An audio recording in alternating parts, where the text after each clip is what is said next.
TEDx, ça t'évoque quoi et ça représente quoi pour toi d'être là aujourd'hui? Alors, il y a déjà, le TEDx veut dire beaucoup de choses. Je l'ai vécu déjà il y a très peu de temps à Alger, donc je crois que le premier mot qui me vient comme ça, c'est une aventure humaine, avec l'équipe de tous les conférenciers. Et la deuxième chose aussi, c'est, je pense que ça peut créer en fait une dynamique dans un écosystème, parce que ça peut aussi faire diffuser des idées. Et pas plus tard qu'hier, il y a un jeune étudiant qui m'a envoyé un message en me disant grâce à votre vidéo, j'ai refait je crois que ça devait être son mémoire de MBA, et il est aujourd'hui lauréat et il a recommencé. Enfin voilà, donc il me remerciait parce qu'a priori ça lui avait donné quelques idées. Donc voilà, donc si ça peut inspirer certains, ça fait toujours plaisir. Et toi, c'est clair qu'à te lire, à t'entendre, tu arrives à vraiment nous transmettre un certain optimisme. Est-ce que l'homme peut vraiment changer? Si, déjà, partir de l'idée que l'homme ne change pas, ça voudrait dire qu'il serait voilà, stable et qu'il évolue pas. Oui, je pense que l'homme évolue. Il y a certains paramètres qui mettent peut-être plus de temps à évoluer, mais oui, l'homme peut changer. Et nous sommes en train de changer. Et changer le monde, du coup, on commence par quoi? Alors, commencer par quoi? Là, j'ai plutôt l'impression qu'on est en train de commencer déjà à diffuser des idées. Je pense pas qu'aujourd'hui, nous avons encore réussi à changer les modèles, parce qu'il y a des modèles qui sont imbriqués et tout notre système est sous forme, je dirais, de puzzle.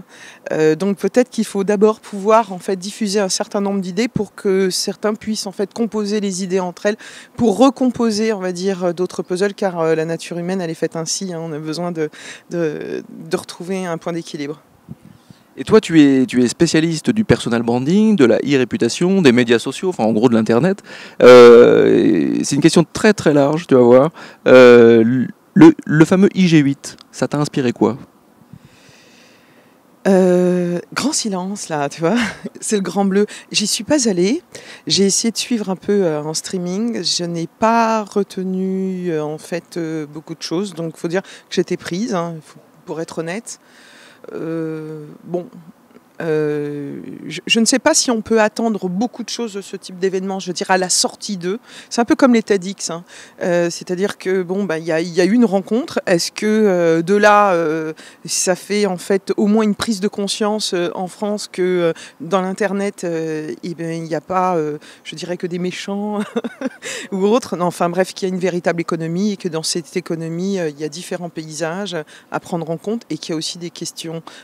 Donc peut-être que là, je me dis qu'on est en train de prendre conscience que c'est un vrai débat et qu'il faut ouvrir. Prenons-le peut-être comme une ouverture, mais pas plus que ça à l'heure d'aujourd'hui.